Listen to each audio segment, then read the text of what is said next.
గమనించినట్లయితే మనము త్రిత్వకాలంలో ఉన్నాం. త్రిత్వ దేవుని గురించినటువంటి అనుభవాలు మనము జ్ఞాపకం చేసుకుంటూ ఉన్నాం. ఈరోజు మరి ముఖ్యంగా గమనించినట్లయితే 3 పాఠాలు కూడా తండ్రి, కుమారుడు, పరిశుద్ధాత్ముడు మాట్లాడినట్లుగా మనం గమనించగలం. సువార్త పాఠంలో ప్రభువైన యేసు, కుమారుడైన యేసు గారు మాట్లాడినటువంటి మాటలు, పత్రిక పాఠంలో పరిశుద్ధాత్ముడు మాట్లాడిన మాటలుగా మనం చూస్తూ ఉన్నాం. పాత నిబంధన పాఠం ఇర్మియా గ్రంథంలో తండ్రి అయిన దేవుడు, యెహోవా దేవుడు మాట్లాడిన మాటలు. ఈ 3 పాఠాల నుండి దేవుడు ఈ రోజున మనకిస్తున్నటువంటి పాఠం ఏంటంటే ప్రేమతో కూడిన ఒక హెచ్చరిక. ప్రేమతో కూడిన ఒక హెచ్చరిక. ప్రభువైన యేసు మాట్లాడుతూ ఆ చివరి వచనం 11వ అధ్యాయం 21వ వచనంలో అంటున్నాడు, విమర్శన దినమందు అని చివరగా ఆయన ముగిస్తూ ఉన్నాడు. విమర్శ దినమందు నీ గతి కంటే సొదొమ దేశపు వారి గతి వారవతగినదై ఉండునని మీతో చెప్పుచున్నాను. ఒక హెచ్చరిక చేసి ఆయన ఈ మాట మరలా మాట్లాడుతున్నాడు. విమర్శ దినము అనేటువంటిది ఒకటి ఉందనే సంగతి అనుదిన జీవితంలో మన హృదయాలలో గుర్తుండాలి. ప్రతిరోజు కూడా, ప్రతి సమయంలో కూడా ఈ మాట మనకి ఎప్పుడైతే గుర్తుంటుందో దానిని బట్టి మనము జాగ్రత్తగా ఉండే అవకాశం తప్పనిసరిగా ఉంటుంది. విమర్శ దినము ఎప్పుడో తెలియదు, నా అంతము ఎప్పుడో తెలియదు. కాబట్టి ప్రతి దినము కూడా ఆ విమర్శ దినాన్ని గుర్తు చేసుకుంటూ ఈ లోకంలో మనము జీవించవలసినటువంటి వారమై ఉన్నాము. ఒక మాట జ్ఞాపకం చేసుకుందాం. ప్రకటన గ్రంథం 20వ అధ్యాయం 12వ వచనంలో ఆ వచనం చివరి భాగం అంటాడు, వాటిని బట్టి తమ క్రియల చొప్పున మృతులు తీర్పు పొందుదురు. తమ క్రియల చొప్పున మృతులు తీర్పు పొందుదురు. విమర్శ దినాన్ని ఎందుకు మనం గుర్తుపెట్టుకోవాలంటే ఆ రోజు మన క్రియలను బట్టే మనము తీర్పు పొందుతాం. మన అనుదిన జీవిత మార్గాలను బట్టే, అనుదిన జీవితంలో మనం చేసిన క్రియలను బట్టే ఆ రోజు మనము తీర్పు పొందబోతూ ఉన్నాం. కాబట్టి మనము ఆ మాట మన జీవితాల్లో, మన హృదయాల్లో నిరంతరం గుర్తుంచుకోవాలని దేవుని పేరట మీకు మనవి చేస్తా ఉన్నాను. రెండవదిగా ఆయన ఒక 2 ప్రాంతాలను ఆయన జ్ఞాపకం చేస్తూ హెచ్చరిక చేస్తూ ఉన్నాడు. 2 ప్రాంతాలు, అయ్యో కొరాజీన, అయ్యో బేత్సయిదా అని ఆ 2 పేర్లు ఎత్తి ఆయన మాట్లాడుతున్నాడు. ఓ అంటూ మీకు శ్రమ, ఓ అంటూ మీకు శ్రమ అంటున్నాడు. దుఃఖకరమైన విషయం ఏంటో తెలుసా? నేను మీతో మాట్లాడుతున్నాను. మిమ్మల్ని చూసి నేను చాలా బాధపడుతున్నాను. ఈ మాట చెప్పడానికి నేను చాలా బాధపడుతున్నాను. I feel sorry. కానీ చెప్పగా తప్పడం లేదు. ఏంటి మీ పరిస్థితి ఏంటి అని ఆయన ఆ పట్టణాలను హెచ్చరిస్తూ ఉన్నాడు. ఎందుకు హెచ్చరిస్తున్నాడు అంటేనంట ఆయన మాట్లాడుతున్నాడు.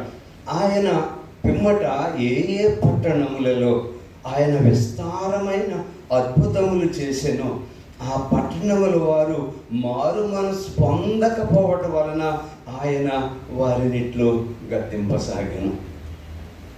కొరాజీన, బేత్సయిదా అనే పట్టణాలలో దేవుడు తన కృపను అత్యధికంగా కుమ్మరించాడు. వారి జీవితాలలో చాలా గొప్ప సంఘటనలను చేశాడు. ఆయన అంటాడు, విస్తారమైన అద్భుతాలు. ఇంకా ఆ మాటకి మనం ఇంకేమి కూడా అంతకంటే పెద్ద మాట ఏమీ ఉండదు అనుకుంటున్నా. Most of his mighty works have been done. ఆయన చేసిన అద్భుతాలలో ఎక్కువగా ఈ 2 పట్టణాల్లో చేశారట. అంటే ఆ పట్టణాన్ని ఎంత ప్రేమించాడు ఆయన. ఆ పట్టణంలో ఉన్న ప్రజల ఎడల, తన బిడ్డల ఎడల ఆయన ఎంత వాత్సల్యాన్ని కలిగి ఉన్నాడు. అంతే కదండి, ఎంతో వాత్సల్యం ఉంటేనే కానీ అన్ని గొప్ప మేలులు, అన్ని గొప్ప ఉపకారాలు, అన్ని గొప్ప అద్భుతాలు చేయలేరు కదా. Out of his abundant grace, ఆయన అపరిమితమైన కృప చేత ఆయన ఎన్ని అద్భుతాలు చేస్తే చివరికి వాళ్ళు చేసినటువంటి పని ఏంటంటే ఆయన అంటున్నాడు కదా, మీరేమి కూడా మారు మనసు పొందలేదయ్యా. ఇన్ని చేసిన, ఇన్ని ఉపకారాలు చేసిన, ఇన్ని అద్భుతాలు చేసిన, ఏందయ్యా మీరు మారరు? ఎందుకయ్యా నా యందు పరిపూర్ణమైన విశ్వాసం ఉంచరు అని తండ్రి ప్రభు అయిన యేసు వారిని గురించి మాట్లాడుతూ ఉన్నాడు. ఆయన అంటున్నాడు కదా, మీకు అనవసరంగా చేశానేమో. అప్పుడప్పుడు అంటాం కదా, నీకంటే ఇంకొకరు చేసి ఉంటే ఇంకా బాగుండేదేమో, నీకు మాత్రం ఏమంటాం, నీకు సారీ ఆ మాత్రం నీకు కృతజ్ఞత లేదేందయ్యా, నేను ఆడికి చేసినా బాగుండేదని ఒక్కొక్కసారి మనం కూడా అనుకుంటూ ఉంటాం. తండ్రి అయిన దేవుడు ఎంత బాధతో ఆయన ఈ మాట చెప్తా ఉన్నాడు. కనీసం ఆ పట్టణాల్లో చేస్తుంటే, ఏ పట్టణాలండి, ఏ పట్టణాలు అంటున్నాడు ఆయన? తూరు సీదోను పట్టణాల్లో చేయబడి ఉంటే వాళ్ళు ఈ పాటికి ఏం చేస్తారంట? గోనె పట్ట కట్టుకొని, బూడిద వేసుకొని మారు మనస్సు పొంది ఉందురు. అప్పుడు విమర్శ దినమందు ఆయన అంటున్నాడు, విమర్శ దినమందు మీ గతి కంటే తూరు సీదోను పట్టణముల వారి గతి ఓర్వదగినదై ఉండునని మీతో చెప్పుచున్నాను. దేవుడు ఎంతో బాధతో, విచారంతో ఆయన ఈ మాట మాట్లాడుతున్నాడు. ఎంత ఎక్కువగా ప్రేమించాడో అంతగా ఆయన బాధపడతా ఉన్నాడు. బాధపడి ఆయన అంటున్నాడు కదా, విమర్శ దినమందు ఎలా ఉండదో ఒకసారి జ్ఞాపకం చేసుకోండి అయ్యా. ఈవేళ ఆయన అంటున్నాడు కదా, ఇదిగో కపెర్నహూమ ఆకాశమున ఒట్టుకు హెచ్చింపబడేవా. ఈవేళ నువ్వు ఎక్కడో ఆకాశంలో ఉన్నానని అనుకుంటున్నావు, ఏమైపోతుందో తెలుసా? నీవు పాతాళంలోకి దిగిపోతావు. జాగ్రత్త సుమా, జాగ్రత్త సుమా. నా మాటలు విని వాటి చొప్పున చేయడము మర్చిపోయారు.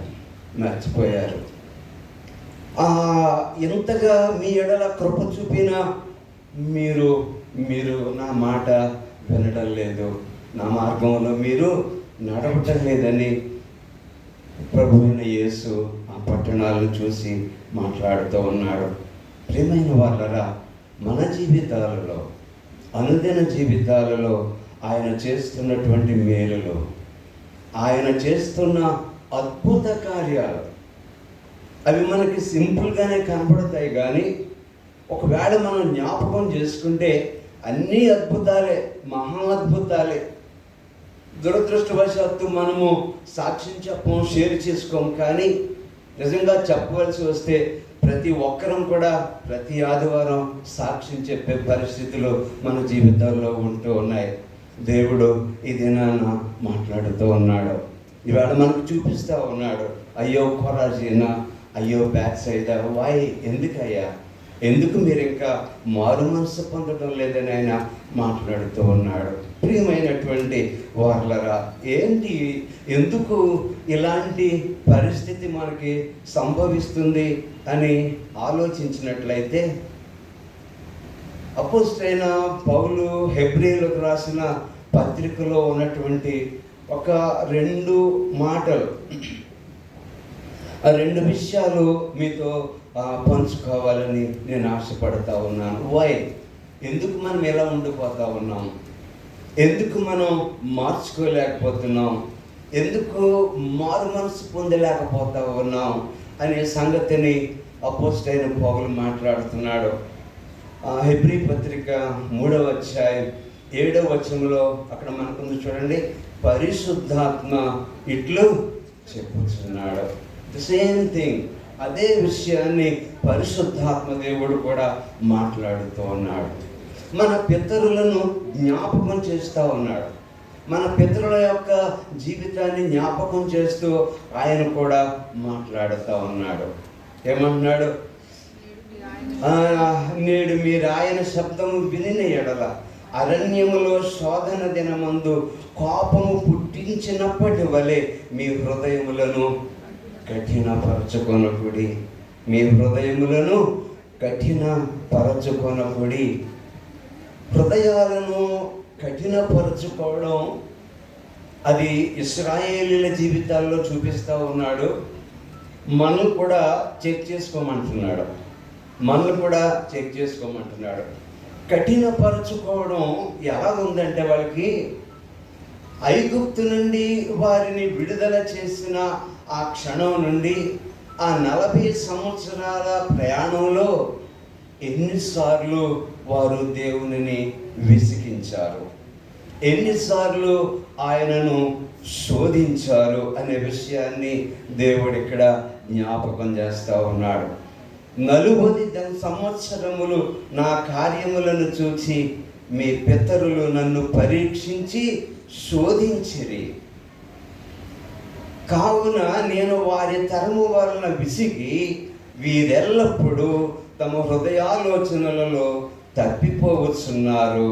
నా మార్గములను తెలుసుకొనలేదు కనుక నేను కోపముతో ప్రమాణము చేసినట్టు వారు నా విశ్రాంతిలో ప్రవేశింపరని చెప్పి తిని. జ్ఞాపకం చేసుకోండి, జాగ్రత్త సుమా. ఆనాడు నేను వాళ్ళకి ఎంతగా చెప్పినా వారు వాళ్ళ హృదయాన్ని కఠినం చేసుకున్నారు. దానిని బట్టి వారు నా విశ్రాంతిలో ప్రవేశించలేదు. నేను వారి కొరకు ఏర్పాటు చేసినటువంటి ఆ నిత్య రాజ్యాన్ని వారు పోగొట్టుకున్నారు అని ఒక ఎగ్జాంపుల్ ఆయన చూపెడతా ఉన్నాడు. ప్రియమైనటువంటి వాళ్ళరా, 12వ వచనాన్ని చూద్దాం. సహోదరులారా, జీవము గల దేవుని విడిచిపోవునట్టి విశ్వాసము లేని దుష్ట హృదయము మీలో ఎవనియందైనను ఒకవేళ ఉండునేమో అని జాగ్రత్తగా చూచుకొనుడి. ఆయన అంటున్నాడు కదా, విశ్వాసము లేని దుష్ట హృదయము. ఎందుకు ఇలాగున జరుగుతూ ఉంది? విశ్వాసము లేని దుష్ట హృదయము. ఆయన యందు పరిపూర్ణమైన విశ్వాసం ఉంచకపోవడం వల్ల మనం పొందుకున్నది ఏంటంటే ఈవిల్ హార్ట్, దుష్ట హృదయము అనేటువంటి మాట ఆయన మాట్లాడుతూ ఉన్నాడు. 13-15 వచ్చి, నేడు మీరు ఆయన శబ్దము వినని ఎడల కోపము పుట్టించినప్పటి వలె మీ హృదయములను కఠినపరచుకొనకుడని ఆయన చెప్పెను. ప్రియమైన వాళ్ళరా, ఎందుకు మన హృదయాలను కఠినపరచుకుంటున్నాం? ఆయన మాటలు వింటూ ఉన్నాం, ఆ మాటల ప్రకారంగా జీవిద్దాం అనుకుంటున్నాం. కానీ అట్ ది సేమ్ టైం అట్లా చేయకుండా మన హృదయాలను కఠినపరచుకుంటూ ఉన్నాం. దేవుడు అందుకనే ఈవేళ మనకు హెచ్చరిక చేస్తూ ఉన్నాడు. దుష్ట హృదయము, ఇంగ్లీష్లో అంటాడు అన్బిలీవింగ్ హార్ట్. ఆయన యందు పరిపూర్ణమైన విశ్వాసం ఉంచకపోవడమే అది ఎక్కడికి దారి తీస్తుందంటే దుష్ట హృదయానికి దారి తీస్తుంది. ప్రియమైనటువంటి వాళ్ళారా, దేవుడు మనకు చేసినటువంటి వాగ్దానాలు, ఆయన మనకిచ్చినటువంటి కట్టడలు, విధులు, వాటి ఎడల పరిపూర్ణమైన విశ్వాసం మనకు ఉన్నప్పుడు వాటి నుండి మనం తప్పిపోతామా? మనకి ఎగ్జాంపుల్ మనకు ఉన్నారు. మనకి ఎవరంటే ఆదాము హవ్వలే. ఆయన మాటల యందు పరిపూర్ణమైన విశ్వాసం ఉంచినట్లయితే వాళ్ళు ఆ దుష్ట కార్యానికి వెళ్ళే అవకాశం లేదు. కాకపోతే ఎందుకు ఇట్లాంటి పరిస్థితి జరిగిందంటే దేవుని యందలి పరిపూర్ణమైన విశ్వాసము లేకపోవడమే. ప్రియమైనటువంటి వాళ్ళ జ్ఞాపకం చేసుకుందాం.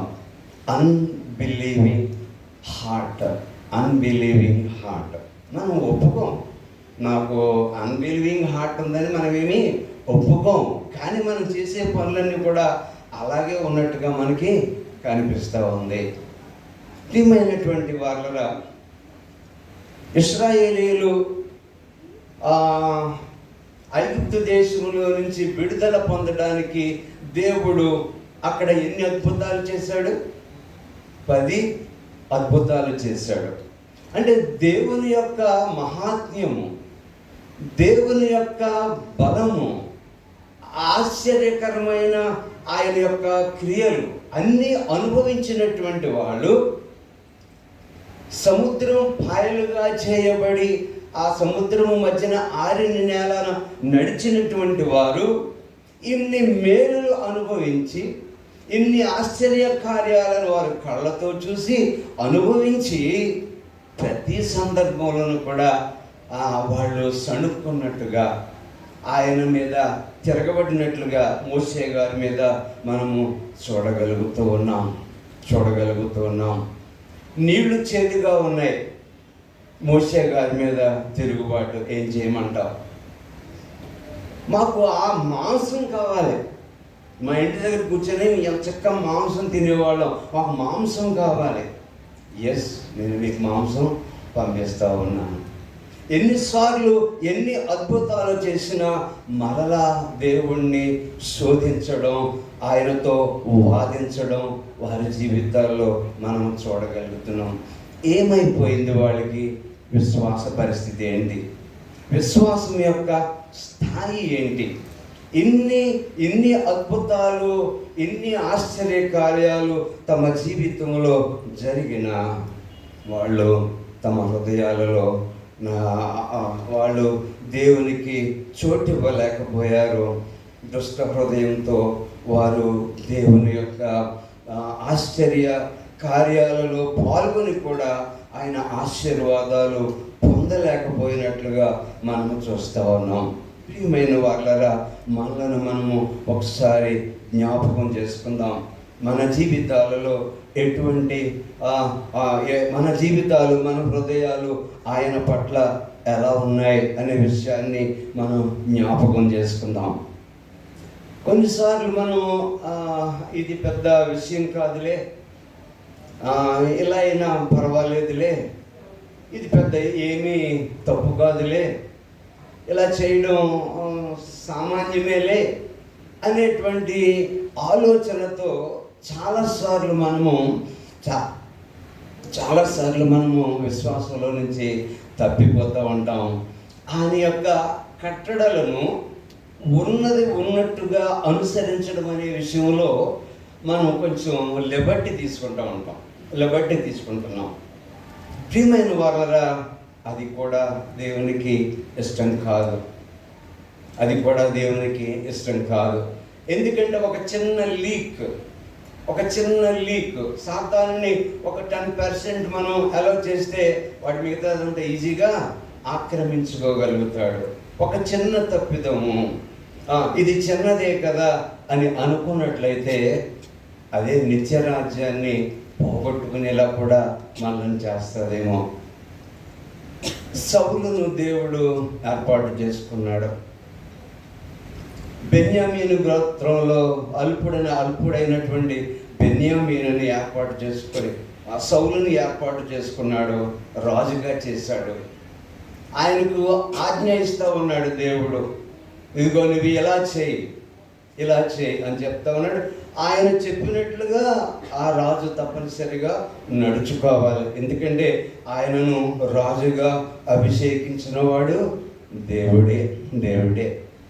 ఆయన అంటున్నాడు కదా, అమాలేకీయుల మీదకి యుద్ధానికి వెళ్ళు, వారిని పూర్తిగా నీవు ఓడించి వారందరినీ పూర్తిగా నిర్మూలన చేసేయి, వాళ్ళ యొక్క పశువులు కానీ ఏమీ కూడా మిగిలి ఉండకూడదు, మొత్తం అంతా కూడా నువ్వు నాశనం చేయమని దేవుడు సమూయేలు గారి ద్వారా ఆజ్ఞ ఇచ్చాడు.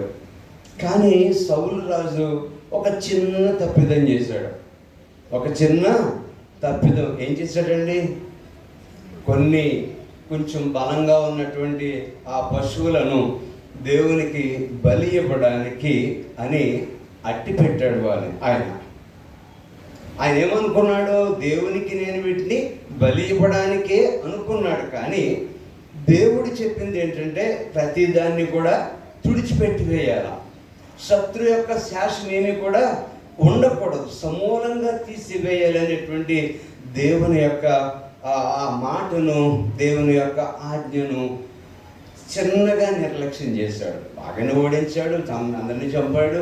కానీ కొన్ని పశువులు ఆ ఒక్క చిన్న తప్పిదము అతడు రాజ్యాన్ని పోగొట్టుకునేలా చేసింది. నీవు నా మాటను నిర్లక్ష్యం చేసావు, నీవు నా మాట వినలేదు కనుక నేను తొలగిస్తా ఉన్నాను. ఆనాటి నుండి దేవుని యొక్క ఆత్మ అతను విడిచిపెట్టినట్లుగా మనం చూడగలుగుతున్నాం. ప్రియమైనటువంటి వాళ్ళరా, జ్ఞాపకం చేసుకుందాం మన యొక్క విశ్వాసము ఏ స్థాయిలో ఉంటుంది. ఆయన ఆజ్ఞలను పాటించడంలో ఏమైనా కొన్ని ఎక్స్క్యూజెస్ మనము తీసుకుంటున్నామా అనే ఆలోచన మనము చేయాలని దేవుని పేరట మీకు మనవి చేస్తూ ఉన్నాను. ప్రభు అయిన యేసు చెప్పినటువంటి ఆ ఉపమానం మనందరం జ్ఞాపకం చేసుకుంటాం. ఈ నా మాటలు విని వాటి చొప్పున చేయు ప్రతివాడు బండ మీద తన ఇల్లు కట్టుకొనిన బుద్ధిమంతుని పోలియుండును. బండ మీద ఇల్లు కట్టుకోవడం అంటే ఆయన మాటలు విని వాటి చొప్పున చేయు ప్రతివాడు. మనం అందరం కూడా వింటున్నాము, మనలో వాటి చొప్పున చేసేటువంటి ఆ స్థితి, ఆ పర్సంటేజ్ ఎంత ఉందో మనము పరిశీలన చేసుకోవలసి ఉంది. ఆయన ఈరోజు మనకి జ్ఞాపకం చేస్తూ ఉన్నాడు. జాగ్రత్త సుమా, విమర్శన దినం అనేది ఒకటి ఉంది. మీరు చేసే ప్రతి పని, మీరు వెళ్ళే ప్రతి మార్గము ఆ రోజున నేను మీకు తెలియజేయబోతూ ఉన్నాను. దానిని బట్టి మీకు శిక్ష నిర్ణయించబోతూ ఉన్నాను, మీకు బహుమానాలని నిర్ణయించబోతున్నాను అని ఆయన మనకి జ్ఞాపకం చేస్తూ ఉన్నాడు. ప్రియమైనటువంటి వారలా, ఈ వాక్య భాగంలో నన్ను ఆకర్షించినటువంటి ఇంకొక అంశం ఏమిటంటే, పాపము వలన కలుగు భ్రమ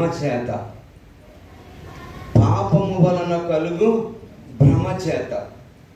నేడు 13, నేడు మీరాయన శబ్దము వినిన ఎడల కోపము పుట్టించినప్పటి వలె మీ హృదయములను కఠినపరచుకొనకూడని చెప్పాను గనుక పాపము వలన కలుగు భ్రమ చేత మీలో ఎవడును కఠినపరచబడకుండునట్లు. మన హృదయాలను దేవుని మాట ప్రకారంగా జీవించకుండా మనం ఏం చేస్తున్నామంటే కఠినపరచుకుంటున్నాం. దానికి కారణం ఏంటంటే ఆయన అంటాడు కదా, పాపము వలన కలుగు భ్రమ maybe hardened by the deceitfulness of sin. ఇది ఒకటి మనం కొంచెం జాగ్రత్తగా గమనించుకోవాలి. అది భ్రమపరుస్తూ ఉంటుంది మనల్ని. అపవాది మనల్ని ఏం చేస్తాడంటే భ్రమపరుస్తూ ఉంటాడు. ఆ భ్రమపరచడం వల్ల మన హృదయం కఠినపరచబడుతుంది. ఆయన ఆజ్ఞల ప్రకారంగా పూర్తిగా నడవకుండా మనలను చేస్తూ ఉంది. భ్రమపరచడం అంటే మళ్ళీ నేను హవ్వగారిని జ్ఞాపకం చేసుకుంటా ఉన్నాను. ఆ వృక్షము లేకపోతే ఆ ఫలము చూచుటకు చాలా రమ్యమైనదిగా ఉందనుకుంది. అది చూడడానికి చాలా బాగా ఉంది. తింటే ఇంకా బాగుంటుందని తనను తాను ఎలాగున మభ్యపరుచుకుందో. అపవాది కొన్ని మాటలు చెప్పాడు. ఆ మాటలు మభ్యపరిచే మాటలు. మన జీవితాల్లో కూడా ఇలాంటి సందర్భాలు అనేకమైనవి మనము చూస్తూ ఉన్నాం. డిసీట్ఫుల్నెస్ ఆఫ్ సిన్, ఆ మోసపరిచేటువంటి, ఆ భ్రమపరిచేటువంటి ఆ పరిస్థితిని మనం గుర్తించాలి. ఆ భ్రమపరిచే స్థితిలోనికి మనము వెళ్ళకుండా ఉండాలి అనేది దేవుని యొక్క ఆశ. ప్రియమైనటువంటి వారలారా, జ్ఞాపకం చేసుకుందాం. పర్వాలేదులే, ఇది పెద్ద పాపం కాదులే అని మనలను భ్రమపరుస్తుంది. స్నేహితులతో కలిసి కూర్చోవడం పర్వాలేదులే అని భ్రమపరుస్తూ ఉంది. నువ్వు వాళ్ళు కూడా వెళ్తున్నావు, కానీ వాళ్ళు చేసిన పనులు ఏం చేయటం లేదు కదా అని భ్రమపరుస్తూ ఉంది. ఇది ఒక్కసారే కదా అని భ్రమపరుస్తూ ఉంది. ఇది పర్వాలేదులే అని మనలను భ్రమపరుస్తుంది. The deceitfulness of nature of the Satan, మోసపరిచేటువంటి ఆ స్వభావం కలిగినటువంటి అపవాది మనలను ఎట్లాగా మోసపరుస్తున్నాడో. దేవునికి మనము అర్పించడానికి చాలా రకాలుగా మనం అర్పిస్తూ ఉంటాం. హృదయపూర్వకంగా, కృతజ్ఞతాపూర్వకంగా అర్పించడం ఒక విధానం అయితే, క్యాజువల్గా, అలవాటుగా అర్పించడం ఒక విధానం. దేవునికి నేను అర్పించినప్పుడు ఆ అర్పణ ఏ హృదయంతో అర్పిస్తున్నామో అనేది దేవుడు చూస్తూ ఉన్నాడు. ప్రియమైనటువంటి వారలారా, జ్ఞాపకం చేసుకుందాం. మన జీవితంలో ఆ డిసీట్ఫుల్ అపవాది మనలను ఎప్పుడైనా ఎలాగున భ్రమపరచడానికి ప్రయత్నిస్తూ ఉన్నప్పుడు దానిని మనము గుర్తించడానికి, దాని నుండి మనము జాగ్రత్త పడడానికే దేవుడు మనకి పరిశుద్ధాత్మను తోడుగా ఇచ్చాడు. మనకు మనము అపవాదిని జయించలేము. తప్పనిసరిగా పరిశుద్ధాత్మ సహాయాన్ని మనము తీసుకోవాలి. ఈరోజు నేను ఉదయం బయలుదేరి ఆ డ్యూటీకి వెళ్తున్నానంటే, పరిశుద్ధాత్మ దేవా ప్లీజ్ హెల్ప్ మీ. నేను సరిగ్గా నడవడానికి, సరిగ్గా చూడడానికి, సరిగ్గా మాట్లాడడానికి, యథార్థంగా జీవించడానికి ప్లీజ్ నాకు సహాయం చేయండి అని అడిగితే పరిశుద్ధాత్మ దేవుడు మనకి తప్పనిసరిగా సహాయం చేస్తాడు. ఎటువంటి అపవాది యొక్క మోసంలోను, భ్రమలోను పడకుండా దేవుడు మనలను కాపాడతాడని దేవుడు ఈ దినాన్న జ్ఞాపకం చేస్తూ ఉన్నాడు. ఈ హెచ్చరికలు చేసి ఆయన అంటున్నాడు కదా, నేడు అనబడు సమయం ఉండగానే ప్రతి దినమును ఒకరికొకడు బుద్ధి చెప్పుకొనడి. ప్రియమైనటువంటి వాళ్ళరా, ఎస్,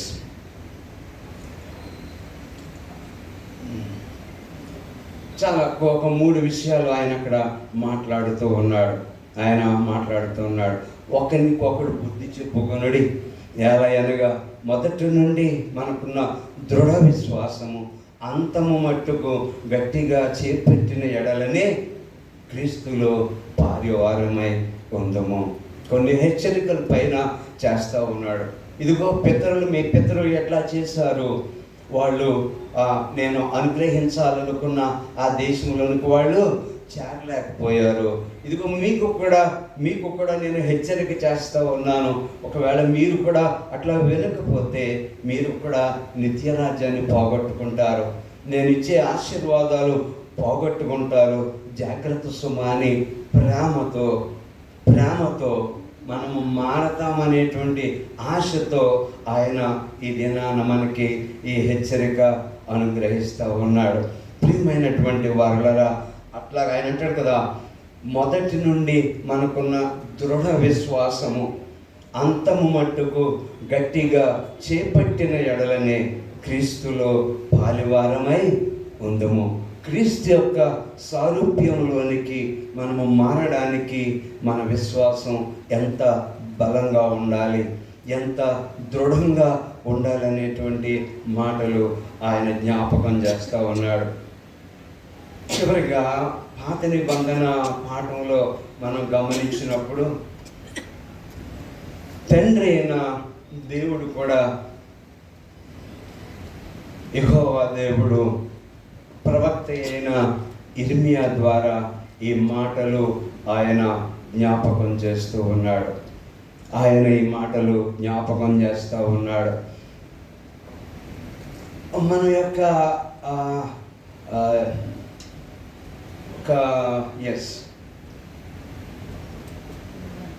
దేవుని ఆలయంలోనికి ప్రవేశించే వారితో, దేవుని సంఘముతో ఆయన ఈ మాటలు చెప్పమని ఇర్మియా ద్వారా మాట్లాడుతూ ఉన్నాడు. ఈ స్థలము యెహోవా ఆలయము, ఈ స్థలము యెహోవా ఆలయము, ఈ స్థలము యెహోవా ఆలయము అని మీరు చెప్పుకొనుచున్నారే. ఈ మోసకరమైన మాటలు ఆధారం చేసుకొనకూడే. Do not trust in these deceptive words. ఈ మాటలు మనము హృదయపూర్వకంగా పలకడం లేదు, ఒక అలవాటుగా, ఒక మామూలుగా మాట్లాడుతూ ఉన్నాం. దేవుని సన్నిధిలోనికి అడుగు పెట్టినప్పుడు, పరిశుద్ధ స్థలములోనికి, దేవుని యొక్క సన్నిధిలోనికి, ఆయన ప్రసన్నతలోనికి నేను అడుగు పెడుతున్నాను అనే ఆలోచనతో మనం అడుగు పెడుతున్నామా? సాధారణంగా ఆ గుళ్ళకి ఎంటర్ అవగానే నేను కూర్చునే ప్లేస్ ఎక్కడ ఉంది, అందులో ఖాళీ ఉందా లేదా అని చూసుకుంటూ ఉంటాం. రకరకాల ఆలోచనలతో మనం కూర్చుంటూ ఉంటాం. కూర్చోగానే అన్ని వైపులా చూస్తే ఎన్నో ఆలోచనలు మనము కలిగి ఉంటున్నాం. క్యాజువల్గా మనము ఆరాధనలో పాల్గొంటున్నామేమో. ఈ మోసకరమైన మాటలు ఎందుకయ్యా, ఈ మోసకరమైన మాటలు వద్దని ఆయన మాట్లాడుతున్నాడు. మీరు నా గురించి గొప్ప మాటలు చెప్పడం, నా సన్నిధి గురించి బాబు ఈవేళ ఆరాధనకి వెళ్ళిపోవాలి, గుడికి వెళ్ళిపోవాలని గొప్పగా మాట్లాడుకోవడం కాదయ్యా. మాటలు కాదు, మీ చేతలు నాకు కావాలి, మీ చేతలు నాకు కావాలి అని ఆయన మాట్లాడుతూ ఉన్నాడు. ఒక చిన్న మాట ఆయన అంటున్నాడు, చాలా చాలా సింపుల్గా అంటాడు కదా, మీ మార్గములను, మీ క్రియలను దిద్దుకొనుడి. Amend your ways and your deeds. చాలా సింపుల్ వర్డ్, దిద్దుకొనుడి. ఈ మాట మనం ఎప్పుడు వింటామంటే అక్టోబర్ 31వ తారీఖున వింటాం. దిద్దుబాటు దినం కదండి. సంఘాన్ని దిద్దుబాటు చేసిన మార్టిన్ లూథర్ గురించి మనం జ్ఞాపకం చేసుకుంటాం. దిద్దుబాటు అనేది చాలా తక్కువ సార్లు మనం వింటూ ఉంటాం, దాని గురించి ఆలోచన చేస్తూ ఉంటాం. ఆ దిద్దుబాటు అనే పదానికి ఆ ఇంగ్లీష్లో వర్డ్ ఏమంటే amend your ways and your deeds. ఆలోచించండి, ఒకరి ప్రవర్తన అమెండ్ చేసుకోవడం, సరి చేసుకోవడం తేలిక కష్టమా అండి? నాకు ఒక అలవాటు ఉంది, ఆ అలవాటును మార్చుకోవడం, ఆ అలవాటుని దిద్దుకోవడం అనేది అది సులువుగా జరుగుతుందా, కష్టంగా జరుగుతుందా? ఓకే, నేను ఒక విషయంలో తప్పిపోయాను, ఆ విషయాన్ని సరి చేసుకున్నాను. అదే సరి చేసుకున్న జీవితంలో చివరి వరకు నేను కొనసాగలుగుతానా? జ్ఞాపకం చేసుకుందాం ప్రియమైనటువంటి వాళ్ళ. చాలా సింపుల్ వర్డ్స్ ఆయన చాలా చిన్నగానే ఆయన చెప్తా ఉన్నాడు. Amend your ways and amend your deeds. నా మట్టుకు నేను జ్ఞాపకం చేసుకుంటే ఇంకా మార్చుకోవలసినటువంటి సంగతులు నాలో ఇంకా ఉన్నాయి, చాలా ఉన్నాయి. ఎక్కువగా కోపపడకూడదు అనుకుంటాను, సడన్గా ఒకసారి ఎక్కువగా కోపపడుతూ ఉంటాం. అనకూడని మాటలు అనకూడదని చాలా గట్టిగా నిర్ణయించుకుంటాం, కానీ ఎప్పుడొకప్పుడు వాటిని స్లిప్ అయిపోతూ ఉన్నాం. ప్రియమైనటువంటి వాళ్ళరా, చాలా తేలికగా కనిపిస్తుంది, చాలా కష్టమైన విషయం, చాలా కష్టమైన విషయం. కానీ తండ్రి అయిన దేవుడు తప్పక మనకు సహాయం చేస్తాడు.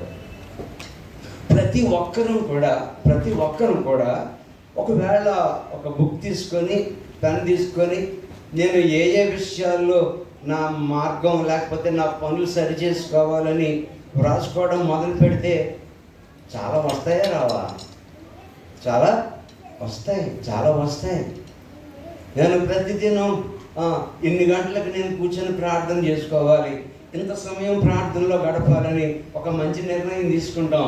కానీ ఆ నిర్ణయాన్ని ఎంతవరకు మనం కొనసాగిస్తూ ఉంటాం? కొన్ని మంచి నిర్ణయాలు, కొన్ని మార్పులు, చిన్న మార్పే గొప్ప మేలుని చేస్తూ ఉంది. పిల్లలకి చెప్తాం, చదువుకునే పిల్లలకి. నేను మ్యూజిక్ వయలిన్ నేర్చుకుంటున్నాను. ఆయన అంటున్నాడు, తెల్లవారుజాము 4 గంటలకి బ్రహ్మ ముహూర్తం అండి, అప్పుడు లెగిసి మీరు సాధన చేయండి. పిల్లలు చదువుకోవడానికి తెల్లవారుజామున లేచి చదువుకోండి, మీకు చాలా బాగా జ్ఞాపకం ఉంటుంది. అది చిన్న మార్పే, దానిని కొనసాగించగలుగుతూ ఉన్నామా? ఇట్లా మనం మెండ్ చేసుకోవలసినటువంటి సంగతులు చాలా ఉన్నాయి. ఒకరిని చూచి అసూయపడడం, ఒకరి మీద ద్వేషం పెంచుకోవడం, అనుమానం పెంచుకోవడం, కోపంతో ఊగిపోవడం, ఇవన్నీ కూడా మన జీవితాల్లో చాలా నష్టాలకి గురి చేస్తూ ఉన్నాయి. ఈ నా మాటలు విని వాటి చొప్పున చేయు ప్రతివాడు. చాలా కష్టమే, ఆయన చెప్పినట్లు చేయడం చాలా కష్టమే, but it is not impossible. అది అసాధ్యం మాత్రం కాదు. పౌలు గారే అంటున్నారు కదా, నేను ఆయనను పోలి నడుచుకున్నాను, మీరు నన్ను పోలి నడుచుకోండి. అపోస్తలుడైన పౌలు మిషనరీస్, తమ ప్రాణాలను త్యాగం చేసిన మిషనరీస్, సజీవంగా దహనమైపోయిన మిషనరీస్, ఎంతోమంది క్రీస్తు సారూప్యంలోనికి మారినటువంటి వారు. ప్రియమైనటువంటి వారలా, ఆయన ఈ దినాన్న మనకు ఒక హెచ్చరిక చేస్తూ ఉన్నాడు. మీరు ఒక మాట గుర్తుపెట్టుకోండి, విమర్శ దినం ఒకటి ఉంది. ఆ విమర్శ దినాన్ని మీరు చేసే ప్రతి పని అకౌంట్లోకి వస్తూ ఉంది. దానిని బట్టే దేవుడు మీకు జీతాన్ని నిర్ణయించబోతా ఉన్నాడు. కాబట్టి మీరు ఇదిగో మార్చుకోండి అయ్యా, మీ జీవిత విధానాన్ని మార్చుకోండి అయ్యా, ఆయన మాట్లాడుతూ ఉన్నాడు. ఇక్కడ ఆయన కొన్ని మాటలు చెప్తా ఉన్నారు. మీ మార్గములను, 5వ వచనం, మీ క్రియలను యథార్థముగా చక్కపరుచుకొని, for if you truly amend your ways and your deeds.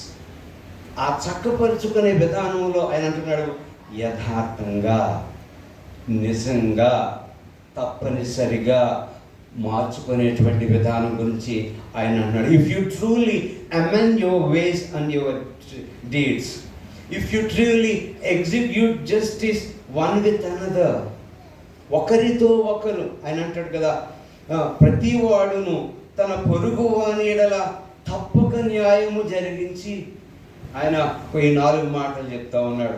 పరదేశులను, తండ్రి లేని వారిని, విధవరాండ్రను బాధింపకయు, ఈ చోట నిర్దోష రక్తము చిందింపకయు, మీకు కీడు కలుగుజేయు అన్య దేవతలను అనుసరింపకయు ఉండిన ఎడల, ఈ స్థలమున తమకు నిత్యముగా ఉండుటకై పూర్వకాలమున నేను మీ పితరులకు ఇచ్చిన దేశమున మిమ్మను కాపురముంచుదును. నేను మీ కొరకు ఏర్పాటు చేసిన ఆ నిత్య రాజ్యానికి మీరు వారసులవుతారు అని ఆయన ఈ మాటలు మనకి జ్ఞాపకం చేస్తూ ఉన్నాడు. మన క్రియలు, మన మార్గాలని అమెండ్ చేసుకునేటువంటి చాలా విధానాలు ఉంటాయి. చాలా విధానాలు ఉంటాయి. మీకు చెప్పాను లేదో, బెంజమిన్ ఫ్రాంక్లిన్ అనేటువంటి ఆయన కొన్ని వర్చ్యూస్ రాసుకున్నాడు. కొన్ని వర్చ్యూస్ రాసుకొని ఆదివారం, సోమవారం, మంగళవారం అని పెట్టుకుంటున్నాడు అనమాట. ప్రతిరోజు సాయంత్రం కూర్చొని ఈ వర్చ్యూ నేను పాటించానా లేదా, యథార్థంగా మాట్లాడాలి, ఈరోజు ఏదైనా అబద్ధమాడానా, ఇట్లాగా ప్రతిరోజు ఆయన వెరిఫై చేసుకొని ఆ టేబుల్ నింపుకొని చూసుకునేవాడట. ఈ వారం రోజుల్లో ఎన్ని విషయాలు నేను ఇంప్రూవ్ అయ్యాను, ఆ సోమవారం తప్పిపోయాను కానీ మిగతా రోజులన్నీ కూడా నేను పాటించాను. ప్రియమైన వాళ్ళ కొన్నిసార్లు అలా మనం ప్రాక్టికల్గా ఒక సిస్టమేటిక్గా మనం ప్లాన్ చేసుకొని కూడా మన మార్గాలను, మన క్రియలను చక్కపరుచుకోవచ్చు. అది అట్లా మనం ఆలోచన చేస్తే పరిశుద్ధాత్మ దేవుడు కూడా మనకి తన యొక్క గైడెన్స్ మనకి ఇస్తాడు. తప్పనిసరిగా ఆయన మనకి అనుగ్రహిస్తాడు. ప్రియమైనటువంటి వాళ్ళ జ్ఞాపకం చేసుకుందాం. దేవుని యొక్క అనంతమైన ప్రేమ, ఆయన యొక్క కృప వాత్సల్యతలతోటి ఆయన ఈ హెచ్చరిక ప్రతిదినం మనకి చేస్తానే ఉన్నాడు. వాక్యం చదివిన ప్రతిసారి ఒక హెచ్చరిక మనకి కనబడతా ఉంది. వాక్యం విన్న ప్రతిసారి ఏదో ఒక మాట మనకి పట్టుకుంటూ ఉంటుంది, ఏదో ఒక మాట మనకి గుచ్చుకుంటూ ఉంది. అయ్యో నేను ఈ విషయంలో తప్పిపోయానే అనుకుంటున్నాం, సారీ అనుకుంటున్నాం, అయ్యో అనుకుంటున్నాం. ఆ 4 గోడల నుంచి బయటకు వచ్చిన తర్వాత మళ్ళీ అన్నీ మర్చిపోయి మళ్ళీ పాత జీవితాన్ని జీవిస్తూ ఉన్నాం. Let us try. ఏమండి, మనం ప్రయత్నం చేయలేమా? మార్చుకోలేమా? తప్పనిసరిగా మార్చుకోగలం. తప్పనిసరిగా దేవుని కొరకు ఒక గొప్ప జీవితాన్ని మనం జీవించగలం. దేవుడు అంటున్నాడు, అనంతమైన ప్రేమను నేను మీకు అందించాను, ఆ ప్రేమని మీరు అందరి ఎడల కనుపరచండి, అందరితో నా ప్రేమను పంచుకోండి అని దేవుడు మనకి జ్ఞాపకం చేస్తున్నాడు. ఈరోజు ఈ 3 పాఠాల ద్వారా దేవుడు మనకి ఇచ్చినటువంటి హెచ్చరికను జ్ఞాపకం చేసుకుందాం. పాపము వలన కలుగు భ్రమ, దుష్ట హృదయము, ఈ 2 మాటలు మీరు జ్ఞాపకం ఉంచుకోవాలని నేను కోరుతా ఉన్నాను. హృదయాన్ని కఠిన పరచుకునేటువంటి ఆ స్థితిని మనము జ్ఞాపకం చేసుకుందాం. ఇశ్రాయేలీయులు ఎలాగోన కఠినపరుచుకున్నారు, ఎలాగా భ్రమకు గురయ్యారు, ఎలాగున వారు ఆ కనాన్ దేశాన్ని స్వతంత్రించుకోలేకపోయారు. అలాంటి స్థితి మన జీవితంలో ఉండకూడదని దేవుడు ఈ రోజున మనకి హెచ్చరిక చేస్తూ ఉన్నాడు. జ్ఞాపకం చేసుకుందాం. విమర్శన దినము ఒకటి ఉంది. నేను చాలా జాగ్రత్తగా ఉండాలి. నేను చేసిన క్రియలను బట్టే, నా మార్గాన్ని బట్టే నేను ఆయన దగ్గర నుండి బహుమానాన్ని పొందబోతూ ఉన్నాను. ఈ లోకంలో జీవించినప్పుడు నేను ఎలాగున మోసానికి గురవుతున్నాను, ఎలాగున హృదయాన్ని కఠినపరుచుకుంటున్నాను. లెట్ us ఎగ్జామిన్ అని చివరిగా ఆయన అంటున్నాడు కదా, మీ మార్గములను, మీ క్రియలను యథార్థంగా చక్కపరుచుకోండి, అప్పుడు మీరు ఆ నిత్య రాజ్యానికి వారసులు అవుతారంటున్నారు. ప్రియమైనటువంటి వాళ్ళరా, మన జీవితాలను మనం సరి చేసుకుందాం. నేను చివరిగా కోరుతా ఉన్నాను, ప్రయత్నం చేద్దాం. ఇంటికి వెళ్ళిన తర్వాత ఈవేళ భోజనం చేసి ఖాళీగా కూర్చున్నప్పుడు ఏ విషయాల్లో నేను సరి చేసుకోవాలి, ఎలా సరి చేసుకుందాం అని మనం కూడా ఒక ప్రోగ్రాం వేసుకుందాం. సిస్టమేటిక్గా మన జీవితాలను సరి చేసుకుందాం. అలాగున జీవించడానికి పరిశుద్ధాత్మ దేవుడు తన కృప మనందరికీ మెండుగా అనుగ్రహించునుగాక. ఆమేన్.